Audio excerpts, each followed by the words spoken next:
Un gran saludo, queridos amigos, queridos hermanos a la distancia. Nuevamente es un placer encontrarnos hoy para el repaso de la lección número 6. El repaso de la lección del tercer trimestre del año 2018. Y hoy está con nosotros el doctor Alfredo de la Cruz, médico veterinario, quien hoy nos hará buenos aportes en esta área que tiene que ver también con el repaso de la lección. Así que, como siempre, doctor, queremos iniciar con un saludo y agradeciendo por su compañía en este momento. Así que vamos a cerrar nuestros ojos y, como siempre, vamos a pedir la dirección de nuestro Dios. Padre querido, nuevamente te agradecemos porque tu bondad es grande con nosotros, porque podemos abrir tu palabra a aprender, despejar dudas, pero sobre todo aplicar esto a nuestra vida espiritual. Por favor, que el Espíritu Santo abra nuestras mentes, nuestros corazones y podamos comprender la lección de esta semana. En el nombre de Jesús te lo pedimos. Amén. Amén. Bueno, la lección de esta semana está titulada El ministerio de Pedro. Y en esta lección viene a retomar el protagonismo Pedro. Recordemos que en la lección de la semana pasada fue Pablo el protagonista. Y era importante darle ese protagonismo porque realmente fue alguien que marcó la iglesia, ¿verdad? Fue quien puso realmente bases fuertes para lo que sería el cristianismo para nuestros días también. Dice el versículo principal, el versículo para memorizar: entonces Pedro, abriendo la boca, dijo: en verdad comprendo que Dios no hace acepción de personas, sino que en toda nación se agrada del que le teme y hace justicia. Esto está en Hechos capítulo 10, versículos 34 y 35. Así que en esta lección tuvimos la oportunidad de ver algunos milagros, algunas acciones, algunos hechos, como lo dice el mismo título del libro, pero en este caso del ministerio de Pedro. Y es que Pedro, recordemos que eran personas juntos con los otros apóstoles que no tenían mucho conocimiento de algunas cosas, pero su contacto con Jesús les cambió la vida. Y el hecho de tener contacto con Jesús siempre te lleva a la acción, si es un verdadero contacto. El hecho de encontrarse con Jesús significa de que voy a hacer las cosas que Él me manda. Y eso fue lo que Pedro comenzó a hacer. Allá en su ministerio, allí la lección nos recordaba de la visita que hizo Pedro a varias comunidades, entre esas la de Lida y la de Jope, y dos comunidades donde Él realizó dos milagros. Y me llama la atención porque esos dos milagros que Él realizó fueron muy parecidos a dos milagros que Jesús también hizo. Y allá en Lida, ¿no? Pues parecido al milagro que hizo Jesús en Capernaum allí respecto al paralítico, pues Pedro llegó a sanar, a curar a Eneas. Y pues este fue un milagro que llamó mucho la atención, como siempre a todos nos llaman los milagros, ¿no? Y allí en Lida, pues mucha gente también llegó a conocer acerca de Jesús y a convertirse a la iglesia cristiana a través de ese milagro. Y también en Jope pues muy conocido este milagro que nuestra iglesia tiene un departamento llamado Dorcas. Pero esa Dorcas pues es la traducción, diríamos así en griego, de aquella persona que se llamaba Tabita y que en arameo significa gacela. Eso significaba Tabita, ¿no? Y Dorcas, pues igual llamándolo también a nuestros días en el asunto práctico, era una creyente muy querida allí en su región, allí en su lugar, porque realizaba buenas obras. Y he conocido personas que hacen buenas obras y esas personas, ¿cómo las quiere la gente? Incluso hasta la misma gente que ha ayudado cuando esta persona pasa por problemas, van y nuevamente la cuidan, la refugian y como que les devuelve el favor, ¿no? Algo así pasaba con Tabita, con Dorcas, y pues ella murió.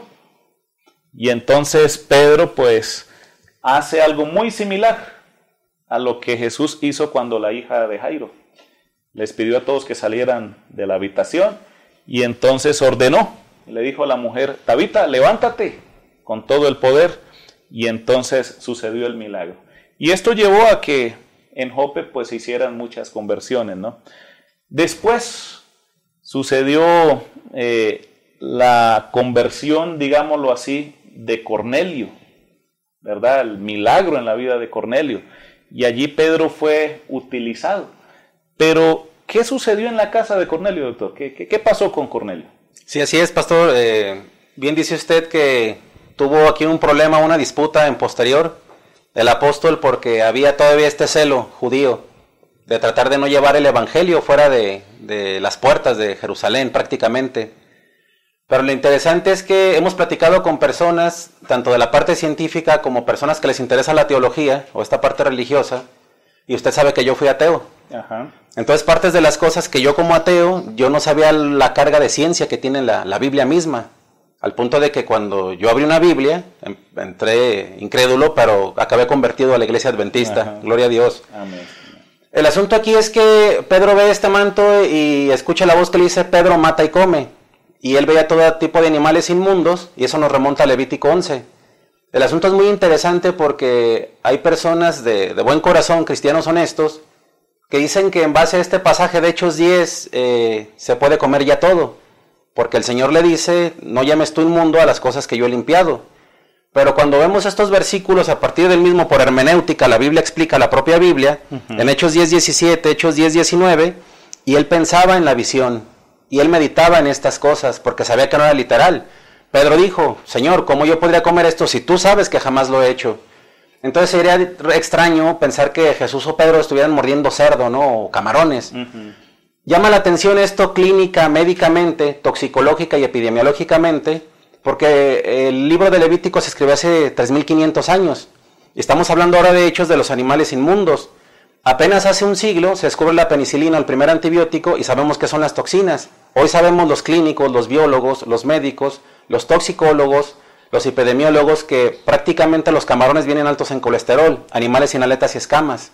Sabemos que el bagre come excrementos de otros animales, por eso el pez gato bagre se la pasa en el fondo de las aguas. Sabemos que la langosta es carroñero. Yo como médico veterinario jamás me había dado cuenta que los miles de especies de las aguas se pueden dividir en con aletas y escamas y sin aletas y escamas. El delfín es tóxico. Ostras, callo de hacha, pata de mula o los bivalvos tienen saxitoxina. Zagarpa, profepa o semades están registrando esto en la República Mexicana para cuando hay marea roja dicen, esto siempre hace daño, pero si te lo comes hoy te vas a morir, y lo retiran del mercado del mar.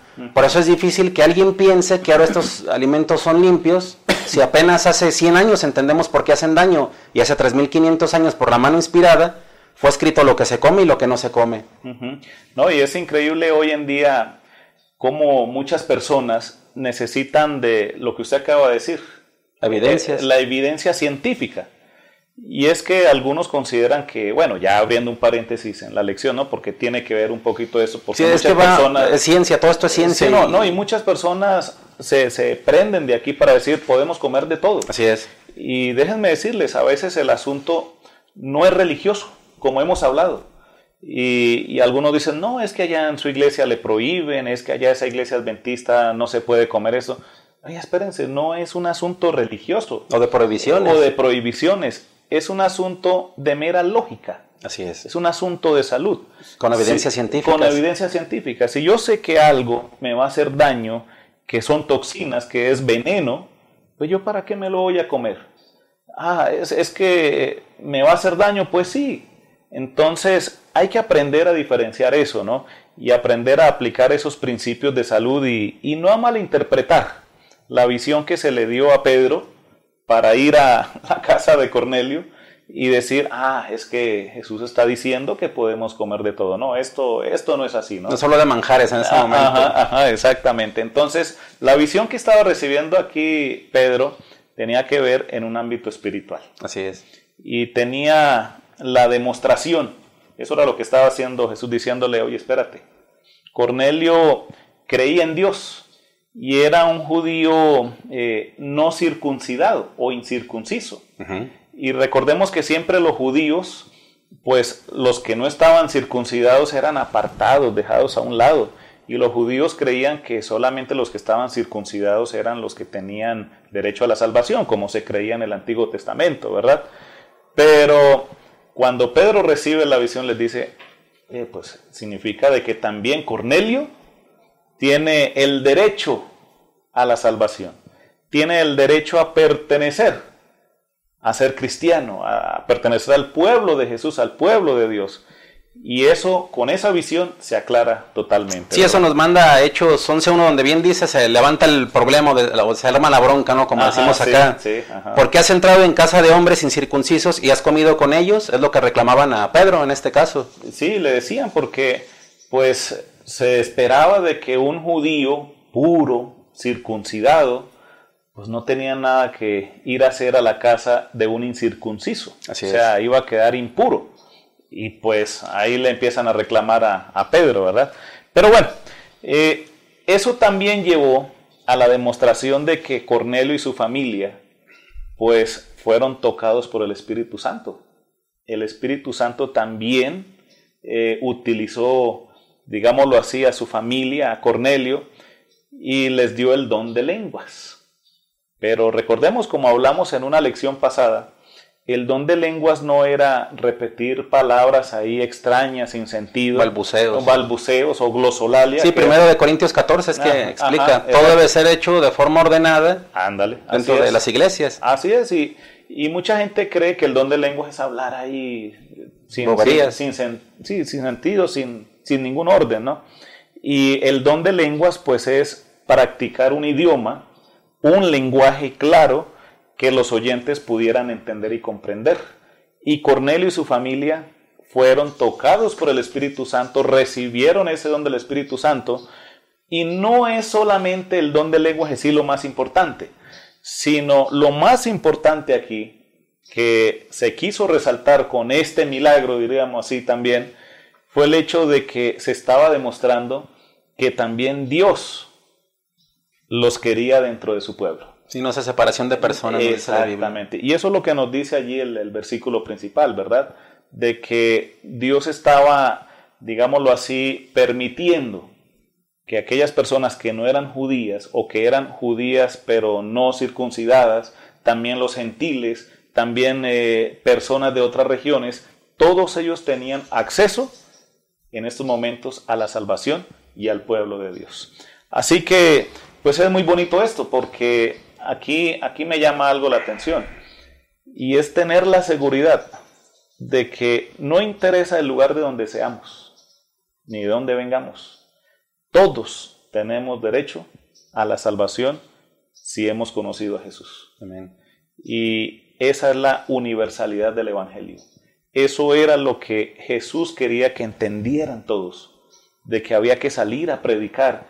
Y si salimos a predicar es que todos los que estén allá afuera, o lejos, o cercanos, tienen derecho a la salvación. Me gusta cómo lo dice Jesús, salgan a los caminos y traigan al que se deje. Ajá, así es, o sea, todos tenían acceso allí a la salvación, ¿no? Bueno, ya más adelantito, pues, allí se nos menciona lo del nacimiento ahora, el surgimiento de la iglesia en Antioquía. Pero, ¿qué sucede allí, doctor, en Antioquía? ¿Qué viene a pasar? Es interesante esto porque con personas de buen corazón estamos en estos chats de Facebook y esas cosas, y hablamos mucho de la Biblia, y es donde por primera vez se les llama cristianos. La primera vez. Y alguna persona que tiene algún entendimiento en la Biblia, en esta gente que estamos en internet, pero realmente no conocemos físicamente, me decía, bueno, es que tú como cristiano, no, yo sé de la Biblia, pero no me digas cristiano. Dije, entonces a mí me parece una persona muy extraña, ¿no? Porque no hay otro nombre que salve, sino el de Cristo mismo. Entonces, qué bendición podernos llamar cristianos. Pero sí, hay alguna situación ahí de discusión si se les llamaba cristiano de forma despectiva, si era cristiano porque simplemente se identificaban con el surgimiento del cristianismo, pero vemos que bíblicamente la palabra cristiano se aplica por primera vez en Antioquía. Así es. Y allí pues fue enviado Bernabé. Bernabé fue el que llegó principalmente a atender la iglesia en Antioquía. Y Bernabé fue enviado por los apóstoles a decir, oye, ve y mira si es que es verdad que la iglesia ha crecido allá. Así es. Y Bernabé va, está un tiempo y manda a llamar a Pablo. Dice, oye Pablo, vente porque aquí el asunto está bueno, vente. Y empiezan a trabajar y duran trabajando allí como un año juntos. Y pues obviamente allí eso fue un resurgir en la iglesia de Antioquía, ¿no? Así que, pues, otro asunto que podemos mencionar del repaso de la lección de esta semana es que siempre todos los apóstoles, todo el que predica a Jesús, aún en nuestros días, somos perseguidos. Y puede ser que alguien incluso esté mirando este video y hasta se esté riendo de esto. Ay, estos que andan predicando eso. Ya eso es ir en contra incluso de lo que dice la palabra de Dios. Pero pues sucedió también en los días de los apóstoles, ¿no? Sucedió también de que ellos fueron perseguidos incluso a muerte. Allí se nos menciona la ejecución de Jacobo, el que era hermano de Juan e hijo de Zebedeo, como lo dice Marcos 1:19. Y esto por Herodes, pues los grandes líderes. Herodes, el que se está hablando aquí, ese rey, es prácticamente el mismo Agripa I. Recordemos que pues ellos mantenían el mismo nombre, pero diferentes subnombres, digámoslo así, ¿verdad? Con el que realmente se diferenciaba el uno del otro. Pero este Agripa I, pues era el nieto de Herodes el Grande y gobernó en Judea del año 40 al 44 después de Cristo. Y pues él buscaba tener el favor de los fariseos. Y tener el favor de los fariseos le hizo tener popularidad. Y también para tener popularidad, pues empezó a perseguir a esos cristianos, a esos cristianitos que iban en contra de lo que los fariseos enseñaban. Así buscando el aplauso del hombre antes que el de Dios. Ándale, exactamente. Y esto llevó a perseguir a los cristianos y pues allí vemos, ¿no?, la ejecución de Jacobo. Pero hay algo allí como contrario, como que le deja a uno dudas, ¿no? Porque Pedro también pues fue liberado varias veces, pero aquí Herodes le pone 4 escuadrones de 4 soldados cada uno. O sea, tenía 16 soldados que lo iban a cuidar, y de los cuales estaba esposado a 2 y los otros 2 que cuidaban la entrada.